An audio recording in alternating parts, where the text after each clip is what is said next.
Hello, Irish fans. Welcome to Dome and Domer, the oldest Notre Dame football podcast on the planet. So old, we know exactly what to say after a game like that on Saturday. We've seen this rodeo before, fellas. I'll start out for full disclosure. I am a huge Marcus Freeman fan. I love him. I think he's a great guy. I think he's a very good recruiter. I think he's got a lot of potential, but it's still early for this guy. And I think we kind of learned that on Saturday. So, having said that, I never would ever participate in booing halfway through the game. That's what it sounded like to me. I wasn't there, but watching it on TV, it sounded like a bunch of boos were coming down from the stands. That drove me bananas, having heard that. But that is the world that we now live in. And, unfortunately, Freeman's going to have a lot of work ahead of him. I mean, he's going to dig himself out of a big hole right now. I'll let you start, Ed. Any ideas for an explanation on how that happened? I've had trouble processing it, to be honest. I was dead wrong. I really thought that there was that the Texas A&M game was the perfect scenario for Freeman and Golden and Denbrock, in the sense that they won the game against a quality opponent in a hostile environment, and yet didn't play all that well in certain areas. They made mistakes, and so there was a lot to clean up they could use to motivate these guys. And I really expected them to, to kind of fulfill that, that Lou Holtz saying about, the biggest improvements are made between week 1 and week 2. And I was there, and after the opening drive of the game, I was looking forward to heading out of there in the middle of the third quarter and watching Steve Angeli highlights, from my couch later that evening. But I do think that this is, if I think players, coaches, top to bottom, took this game for granted. The more that I think of it, I mean, look at the way that Denbrock, for instance, coached. He coached like this was a lab. Like, okay, let's see if we can get the passing game going. Let's see if we can, try some new stuff. Let's see if we can play, a freshman running back. Let's see if we can, work, weird whatever, backup tight ends into the road. Let's try a few different formations or whatever. And I think that led to what obviously was a play call near the end that was probably unnecessary and definitely poorly executed. And it made me think that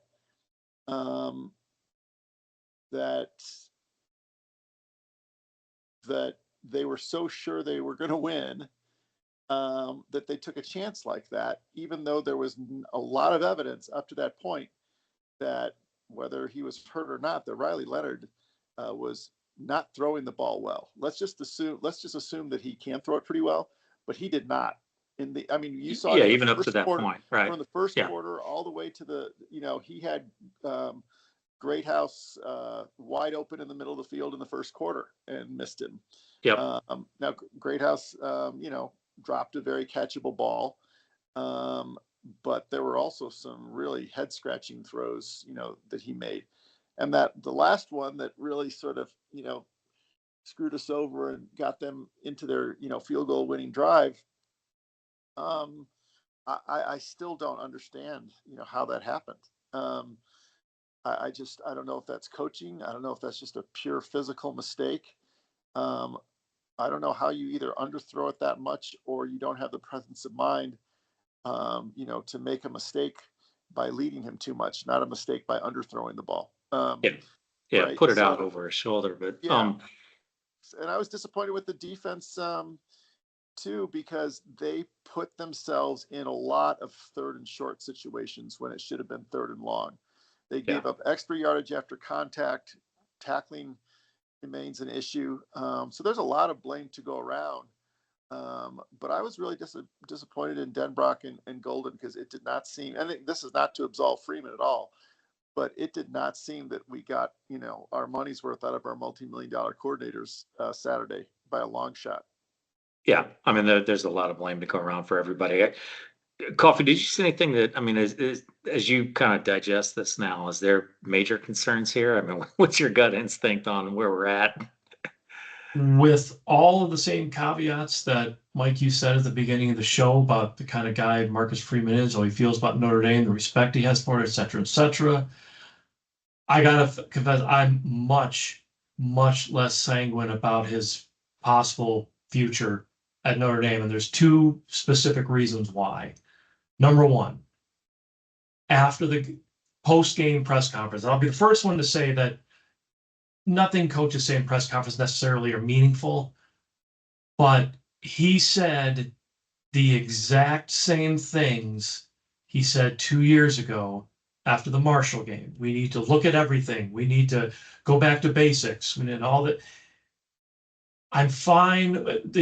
The knock on Freeman when he was originally hired was his lack of experience. I mean, he'd only been a defensive coordinator, for a couple years and Yeah. stuff like that. And when 2 years go by and you're saying the exact same things, I really have to, I mean, obviously there's been progress here, but I really have to wonder from a broad sense, where's the learning curve going? Is it going up? Is it going up fast enough? And then the second reason is, and going back to the play that Ed was just discussing, the fact that that play not only was called, but was defended in the Sunday press conferences, I think betrays a terrible lack of game situational awareness.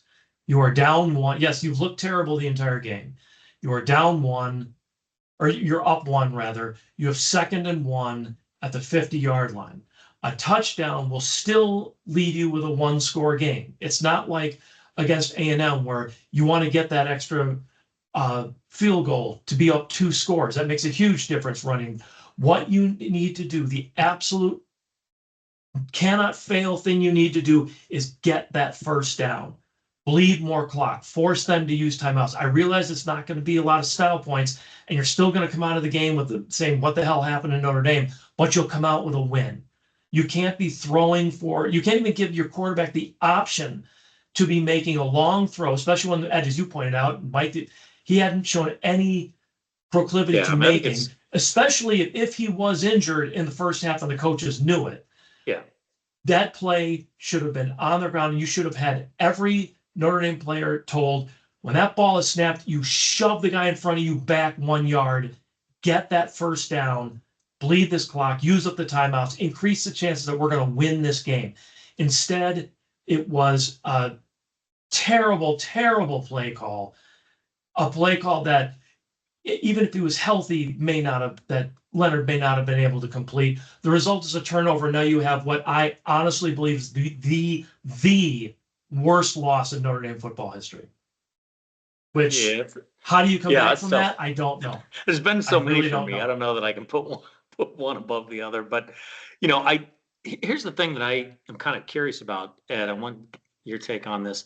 So the way you avoid losses like this is that you have processes in place that on a daily basis you go through in terms of practice. So what I mean by that is just like any company, right? If you're going to be very good at what you do, you have to have processes in place that force you to execute on your objectives.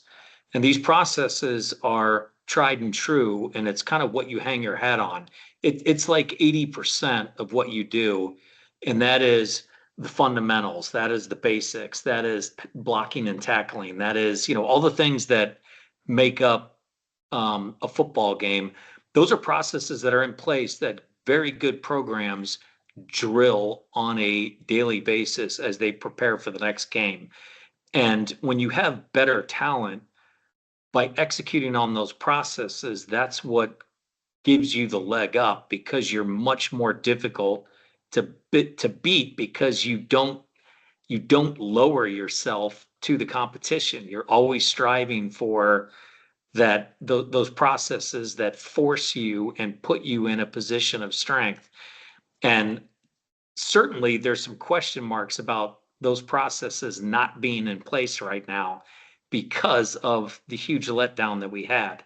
Now I know that Coffee's picking on the one play that's 2nd and 1, and that is a big one, but there were 5 or 6 others that we didn't make. The Gray House drop that you mentioned, misreads. I mean, even on that long 2nd and 1 interception, Mitchell Evans wide open in the flats. So take what the defense gives you. Don't think that because that play is called that you've got to throw it deep. If the defense gives you a wide open out on the flats, you got to take it. It's just the way the game's played. Yeah, I think there's a lot of things that need to be fixed here, but I think the more concerning thing for me, and look, I don't know anything. I don't know their practices. I don't know what goes on. I'm just guessing based on what I saw on Saturday. But clearly, what doesn't seem to be in place are those processes that ensure that you, even in a day where you fall flat, you still win because you execute X, Y, and Z. Yeah.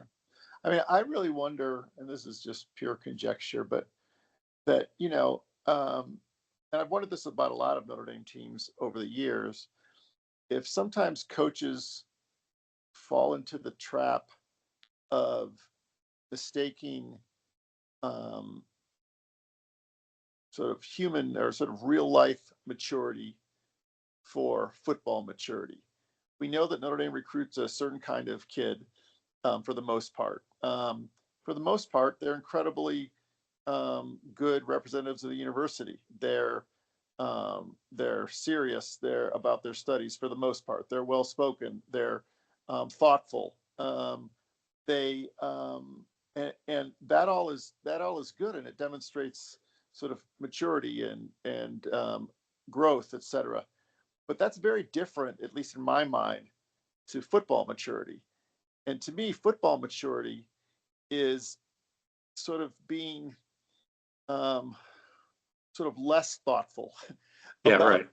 Yeah. things and going into practice with a really hard edge, especially as you get into your junior and senior years, right? Because young guys come along, they think they've got it figured out. They don't, because you were there once. And you make their lives a freaking living hell in practice Yep. if you see them slipping at all, because you've figured out, when the program or the culture is right, that the way that Northern Illinois never even contends in a game like that is that you come out and you basically step on their neck and break their will, by halftime, if not sooner. Yeah. And then you really sort of take them to the cleaners, in the third quarter. And it's just kind of it's just a mentality. To me, it's like a football maturity. Like that's what great. Yeah, and I think that's exactly really right, good and teams do. that's clearly what's missing. And I think that's a very good point you just made. I got a chance to watch the interview that Jason Whitlock did with the coach of NIU after the game. You guys should watch that. It's about 15 minutes. It's worth the watch. He's a good coach. Yeah. Uh, Yep. he Whitlock point blank asked them, "What are you going to do to make sure that this season doesn't go flat because you guys have already climbed the mountain?" And his response was, "Well, you wait till my players get a hold of what happens Tuesday at practice." He said, "We're going back to preseason and we're going to knock some heads." And that just tells you right there, that is the football mentality and maturity that you're talking about, because it's a relentless will to not let up even after a big win. That is the way you approach it. Now, I'm not suggesting that wasn't happening at Notre Dame. All I'm saying is it sure seemed like it wasn't based on the output on Saturday's game. There's just real quick, Mike. There's rhetoric and there's action, right? Like all coaches say, okay, we're going to enjoy this for 24 hours, and right? then reboot, then we're going to move on. Yeah. But what Freeman kind of hinted at in his press conference is that, hey, these guys are young guys and they hear that they're number 5 in the country. And, we watch this stuff, we hear this stuff, good and bad, whatever. And so when I hear that, to me, that is a red flag, because that's a coach saying that he doesn't have quite the grip on the culture that either he likes to think he has, or that he intends to have, because the Nick Sabans of the world, the Bill Belichick's of the world, there's no they literally have what makes them great is they literally have whatever that magic power is, or however they do it, the ability to basically just erase whatever is going on in their players' minds as soon as they get to practice. In other words, they either pull the distractions onto themselves, or they are such disciplinarians that these guys are just trying to survive in practice. That makes the games easier against the Northern Illinois of the world. Whatever they're able to do, they have a way of hitting the reset button better than other coaches, right? So there isn't that sort of hangover, good or bad, from a victory or a loss. And it does not seem like Marcus Freeman has figured out an effective way to do that in his short coaching career. Yeah. Coffee, I'm kind of curious because there's a lot of optics that didn't look good from the television standpoint, in terms of the sideline and the close-ups on the coach for NIU and what he was doing and what he was saying and how engaged he was. And then you look on the other side when they'd show Freeman, and it was like he was kind of a little disjointed. I wouldn't go so far as saying that, but it just looked like he wasn't connected into what was going on every single moment like the other coach was. And one of the things that we heard about, and I'm sure you guys have read a few articles, who's this kid walking around with the folder in his hand? That's the analytics guy, and that concerns me. That concerns me in the biggest. I can't stand analytics. I understand it. I understand why it's part of the game, but I think it's ruined Major League Baseball. And I'm now getting nervous that Freeman has put way too much emphasis. And here's why: is sometimes coaches have to make decisions based on what's in the best interest of their players in terms of what they need, like going for it on 4th down. You have to have a mindset with your players of understanding whether or not it makes sense for the betterment of them in terms of whether we go for it on 4th down. So you don't want to, I hate to make this reference because it drove me bananas when I saw it, but I'm sure you guys remember when Charlie Weiss just let them score because we couldn't stop them anyway. So we had a better chance of just telling our defense, let them score, we'll get the ball back and we'll punch it in and go for 2 and get 8 points and close the gap. To me, he lost his football team the second he did that. I'm not saying that Freeman has done anything like that, but what I'm concerned about is he's gotten too cerebral and he's not emotionally involved and being the orchestrator of the program. He's got to know every single thing about every single position, about every single play, so that he can inject himself at the right point in the game to then make a call. For whatever reason, I just got this feeling that he wasn't in that situation Saturday. No, I agree. And this brings us back to his lack of experience. This brings us back to, I understand, I make my living in analytics. So I can't fault a coach for during a game plan, putting something together says, statistically, or at least having from a certain perspective, statistically what would work. But Mike, you made the excellent point where that can't be the be all end all. It can't be 3-pointer or free throw kind of thing.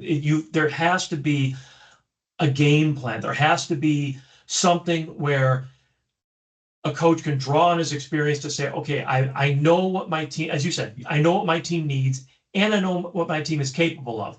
I know the playbook says I got to do this, but I know my team. I know what I have to have. and it is a terrible look that he's got a 20-something-year-old kid whispering in his ear, seemingly telling him what he should do. That just looks Yeah, absolutely awful. They even need though that to may not make be sure what's that going never on, happens right? again. Yeah, yeah. I So mean, there was one that just really jumped out at you. I don't know if you guys remember this, but when it was 4th and 2, and on the 4th and 2, NIU got called for a 10-yard hold, and Freeman was screaming to the kid because he wasn't around, and the refs were asking Freeman, "What do you want to do?" And he had to turn to this kid to ask him, "What do the analytics say?" And I was yeah, thinking to that's myself, like, "Oh my not God, do you really got to question a 4th and 2 as to whether you should push him back or not?" And we hadn't been yeah. holding them. The defense hadn't been holding them, so of course you're not going to let him go 4th and 2. You're going to push him back 10 yards.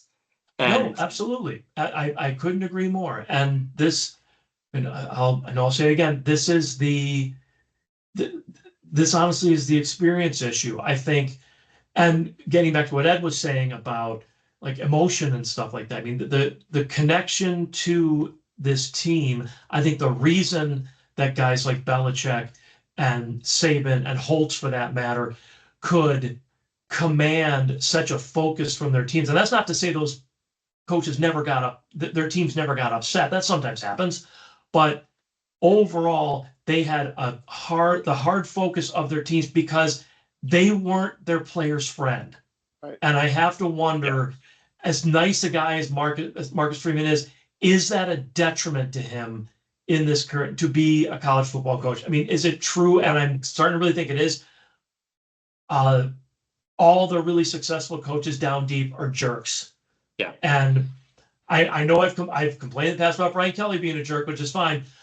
There's it's like porn. I Well, know it when I they see have a it, but certain I don't amount. think he has the right, Yeah, yeah. But to You got to remember, demand. these You have are to all demand. really interesting things because, remember it's generational too, right? Yeah, So, successful coaches today, um, I'm not saying, for Marcus Freeman, it's kind of a chicken or the egg thing in the sense that um, to woo excellent young athletes to your program, you either have to be, uh, a Nick Saban or somebody with a track record of success, and the way that you treat players is less the issue because of your record of success, or you have to be Lane Kiffin or Marcus Freeman or Kalen DeBoer or somebody who is quote unquote more of a players friend coach. to these guys, Mm-hmm. right? More of a father figure, more of a,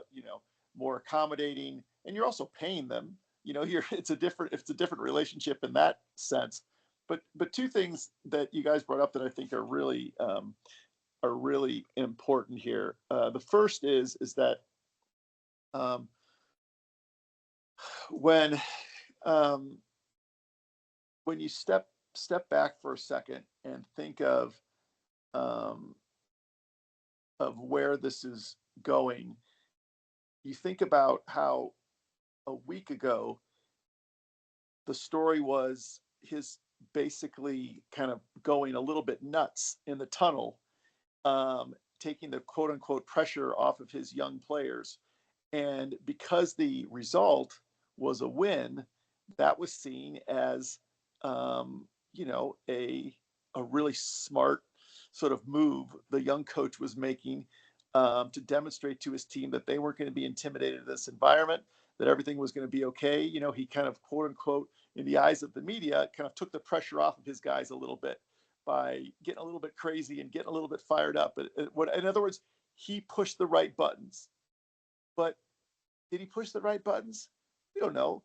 What happened was they won, right? right, right. So the Yeah, result, the result justified the action. Okay, the best and play is the one that works. So right, and in this case, nobody's talking about this 27-year-old kid or whatever if they win 30 to 10 That's or if they exactly win right. 30 to Yeah, 3. yeah, Now, in concept, so we've seen I don't know if you guys seen the story, but Belichick has a guy like this. Now he's not 27, he's older, and he's not on the sidelines, he's in the press box, but he's the only person that has Belichick's ear in the headset, besides, of course, the coordinators. Okay.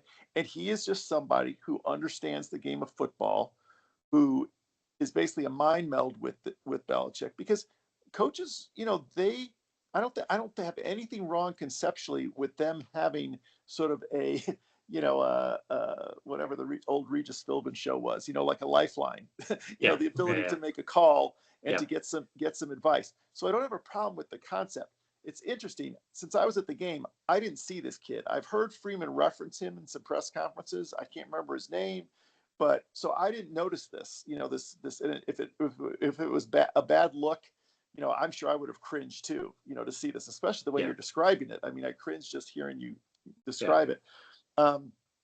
So some of this is, to me, it's football. The thing that makes it great, and I think you're talking about this, Mike, when you're talking about analytics, it's the best part of football is the art, not the science. Exactly. Right. Mhm. The best part is Yep. when you've got a feel for the game, and you more often than not sort of understand your players, understand the flow of the game, understand momentum, and you go for it on a 4th and 4 at your own 44, and it makes perfect sense to you just because of the way the conditions are, and you have a 4.5 yard at the opponent's 30, and you run the field goal kicker out there because you just have a feel for, like, this could blow up in our face, time, the situation, how we could, so it's, in other words, and that's the art part. It doesn't matter what the book says, because the book says you definitely don't go for it on 4th and 4 from your Right. own 44, and the Right. book said definitely go for it on their 30 when it's a half yard, right? Yep. But sometimes the way the game is going, the way your quarterback is playing, the penetration that the other team is getting, sort of the how much time is left and your chances to get the ball back, et cetera, all those things sort of play into it. And so I don't have a problem with maybe somebody being up in the press box, or somebody watching the game with a different set of eyes that isn't in the heat of the battle, that's just kind of like analyzing what's going on, from sort of Yeah, I think it's just the I prefer optics you of not be it. 15, but Well, Yeah, the exactly, optics of it just exactly. looked bad, just because of Sure, the it way that sounds he like it. turned to the kid and the way that he was agitated. You could tell he was just upset, like, "Where is he? Where is he?" And Oh, then he I finally, can't so do this without him. And it's like, yeah, oh my it just looked God. really bad. I think from that that's standpoint, it looked pretty yeah, bad. I get it. Well, That's all right, let's turn to the deserving. positives here in terms of moving forward. I mean, the one good thing is Yeah, we got a Freeman's spare been, minute and a half. Why not? yeah, exactly. He's been in this situation before and he has responded. So, going to the USC game last year, I thought, oh my God, this is going to be a disaster. The wheels are going to come off, and lo and behold, he resurrected the players and put on a heck of a performance. So I do think there is going to be a response here. The question is, he's got to go the entire season. He's got such a long road ahead of him that we're obviously going to find out a whole lot Saturday, because I do think Purdue's decent. I think they're better than Northern Illinois. Yeah, I think they've got some talent. It's not like the cupboard's bare there. They've got some serious athletes in some key positions. Overall, we outmatch them. But you know what? A good game plan, a good atmosphere, a good bounce here or there, and that game's in doubt. And so I do think that you're going to have to see a real flip here from Freeman to put his players in the right kind of frame of mind to take on and win this football game. I think he's going to do it. I really, deep down inside, I really do. I think he's going to turn this thing around quickly here. I think the big, huge question will be, can he sustain it for the entire season? Can he not allow for that dip again? And does he get these processes in place and massage and perfect them over the course of the year? But I'm curious if you guys agree. I mean, Coffee, you think is your gut telling you that this is not going to be good Saturday? My gut is telling me the kind of things you describe are critical, no doubt, but they also aren't the kind of things that you can put together on a week-to-week basis while preparing for a game. I mean, that's the kind of thing that maybe like when your bye week comes through, yeah, you can kind of tweak stuff and try to emphasize a couple of things, because you'll have a week in there where you don't have the pressure of game preparation. If this game was in South Bend, I would say, yeah, I think it's possible they might be, but down in West Lafayette, I I don't know. I just don't. I mean, this may have, I mean, as a friend of mine said, I've never gone from feeling so positive about the state of the program and where it's headed to so negative about the state of the program and where it's headed. And honestly, that game last week and the things that have been said afterwards since and things that have been reported since, and honest to God, it's just killed my confidence. It really has. So take what I say with a grain of salt, I suppose, but I do not see this getting better. Interesting. Ed, what's your overall take on what do you think's going to happen? Yeah, I mean, I think sometimes that going on the road is healthy in these situations. It's a bus trip; it's not a plane trip. You kind of have to have a circle the wagons mentality. We've talked a lot about the coaches in this podcast, but there's a lot that has to lay with the players Yeah. in this situation. I mean, they took some bad angles on defense. They weren't, they seemed to make some bad fits. The offense is really a tricky work in progress. I mean, I don't think we can undersell how much of a struggle this has been for Riley Leonard so far, and whether that's a difficult link up with Denbrock, just some physical situations that he's just not very adept at. Obviously they protected him in the second half. They knew he was hurt. They didn't run him. Obviously there's a lot of head scratching stuff. You guys have all seen the stats. I mean, Love touched the ball once after his touchdown in the third quarter. I think that's the thing that's got me the most concerned is 14 touches by those two running backs. No way. You're not going to win a football game. They had a real key third down, and they had, a freshman run back. That was his debut, there on Pass Pro, So a lot of that stuff is head scratching to me. But I will say that I'm going to look at a couple things. If the offense is struggling going into halftime, I think we're going to learn a lot about Marcus Freeman and Denbrock if Riley Leonard comes out to start the second half. If they're losing 10-3 and they've had a handful of 3 and outs and are have 0 to a negligible passing game, and I mean they've got to they've got to I'm sorry, but it's no different if this is going to be a sort of a professional operation. Well, then you've got to just eat the contract, so to speak. Right. It was $1 million. It was $1.5 million that didn't work out. Let's find out what give Angeli the first shot. He's earned it. Then move on to CJ if he's next in line because of practice performance. If it's Minchie, then let's move on to him. Because if you lose to Purdue, okay, and I'm assuming I think there's a very good chance that they could. You're done. You're not going to the playoff. Yeah. You've got to do you've got to completely reevaluate where this program is and where it's headed. And to me, that starts with the most important position on the field and finding the best player to play that position for the next couple of seasons, because that's the only chance you have, I think, to allow that player to grow with a very young offensive line, right?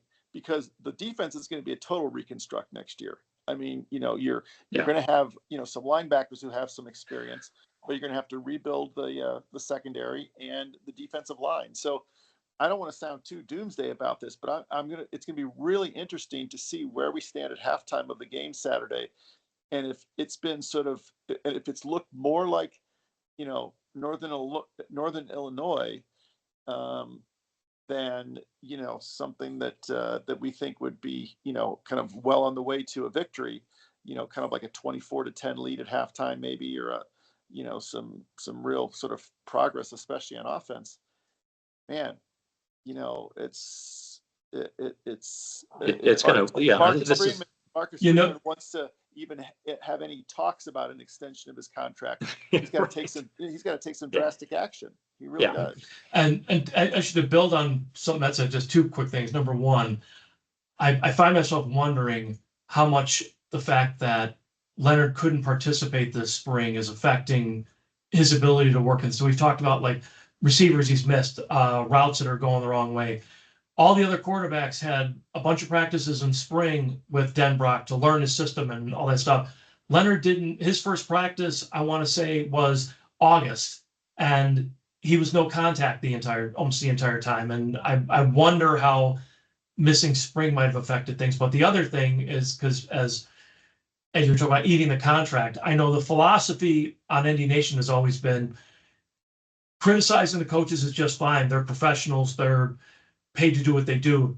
Student athletes kind of know what you're talking about and try to measure Yeah, yourself accordingly. Well, now yeah, these guys are getting paid millions of dollars a year. I mean, I think one thing that we as a site have not yet figured out is exactly where on this, not granted, mindless criticism is never a good idea, but if you're going to go on, if you're going to talk about, hey, so and so's playing like crap and all that, well, he's getting paid $1 million.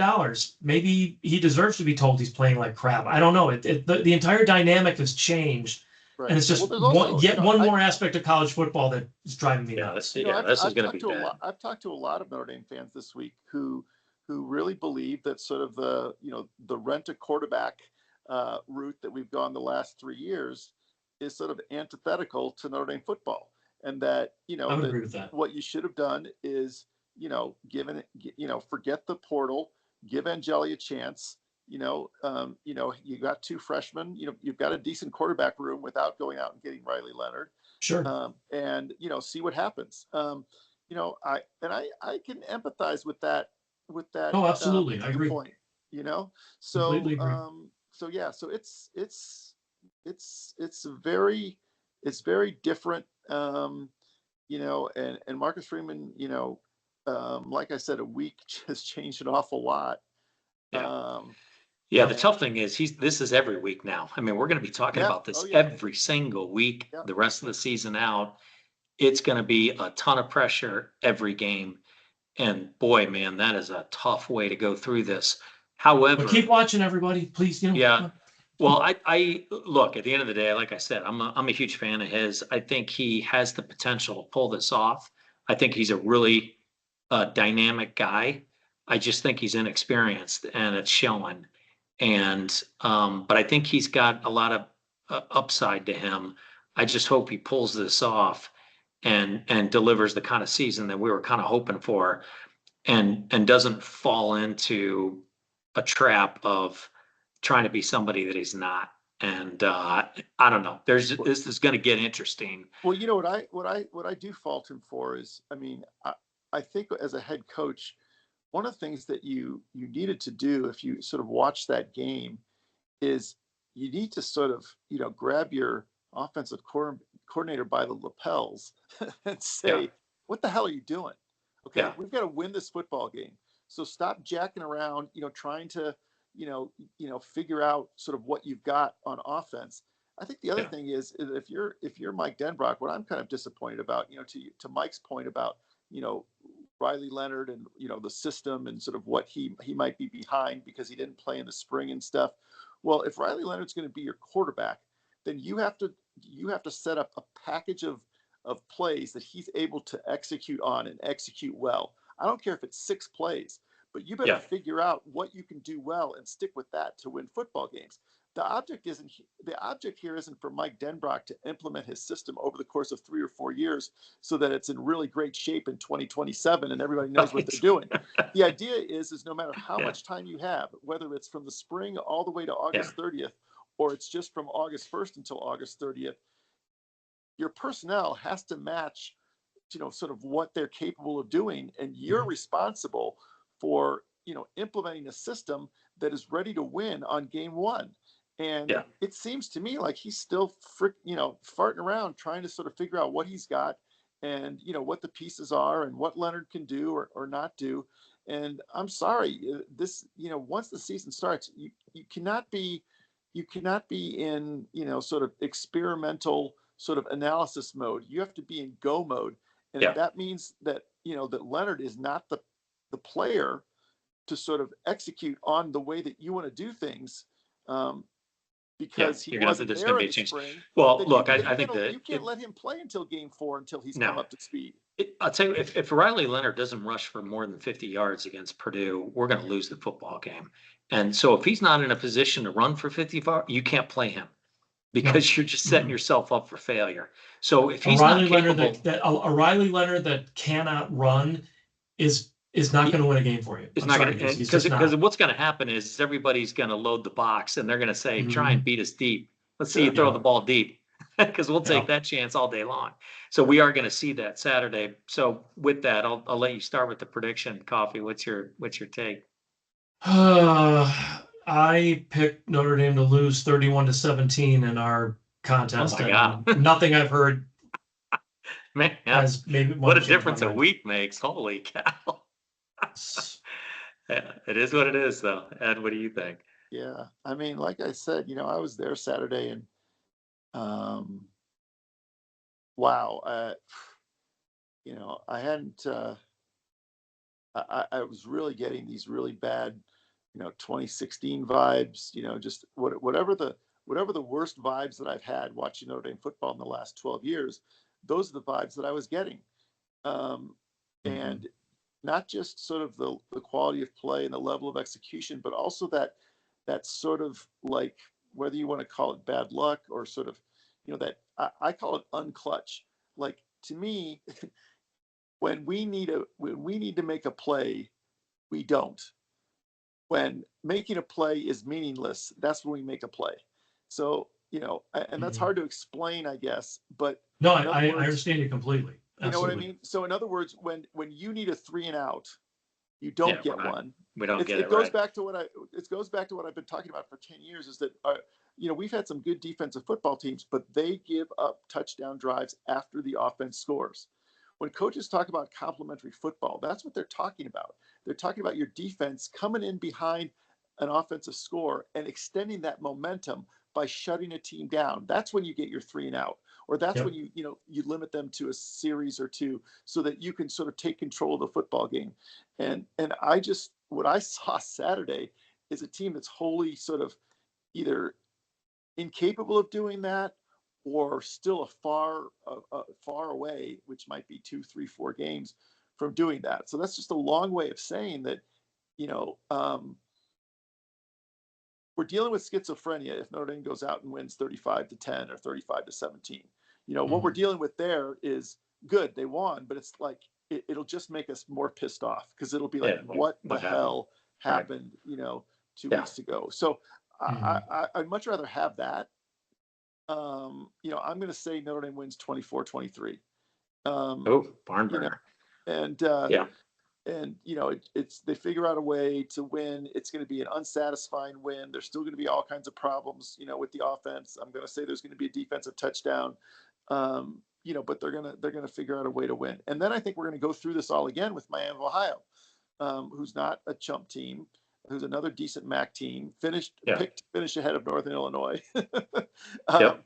so, and I think it's just going to be a week to week thing, and we might not know, all year what we're going to get on any given Saturday. Yeah. Or maybe Yeah. around week 8 or 9 there'll be some sort of identity, and then we'll have there'll be a little bit more predictability. But In other words, Yeah. I'm buying my cardiologist a boat this year. Lovely. yeah, there you go. Yeah, And I'm kind of along the lines with you, Ed. I think it's going to be a 27-17. I think we're going to pull away late. But I do think Marcus Freeman is going to take this opportunity to take that us against the world mentality. He's going to rally his troops, and he's going to put them all in the room and let them know that they all have each other's back. I think this is the tack that he'll take, and he's going to present it as, all right, we're against the world, let's go do this, and then they're going to go do it. But I think, like you said, Miami of Ohio brings a whole different animal to the table, and we're right back in the same boat again. And I don't know what we're going to see on that Saturday, because it's going to be interesting, because we're right smack back at it again. But this is going to be the case the whole season, all the way out. And I do think there's some difficulties with this rent a quarterback, because it's not just the quarterback, it's also the transfers now. And you've got a wide receiving core that's a complete remake, except for Grayhouse. I also think it hurt not having phase on. I think that was a big hole that we had.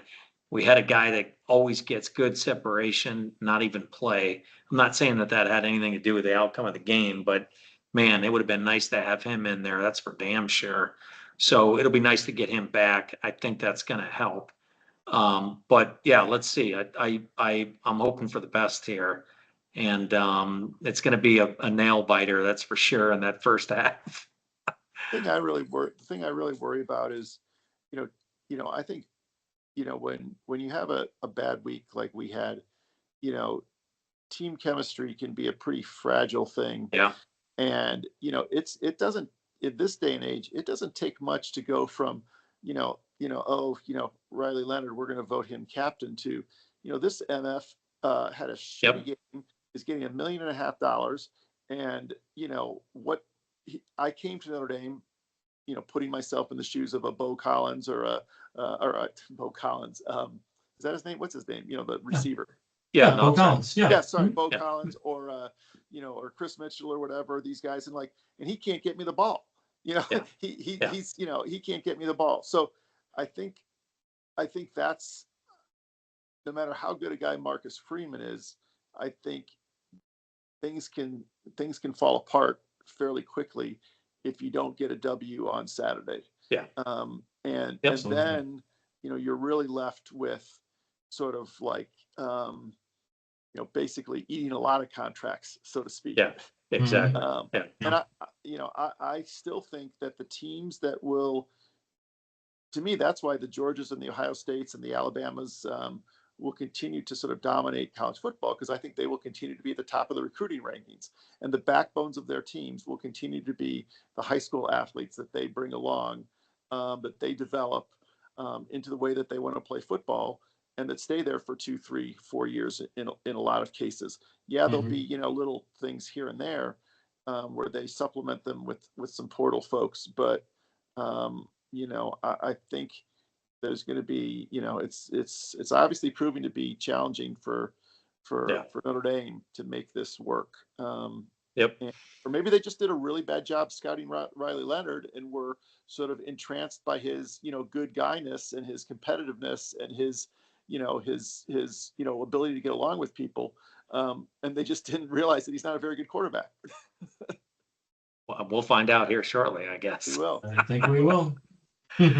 All right, good deal. We'll leave it there. You've been listening to Dome and Domer, an online conversation about Notre Dame sports from a fan's perspective. For Ed Jordanek, Mike Coffey, I'm Mike Bremer.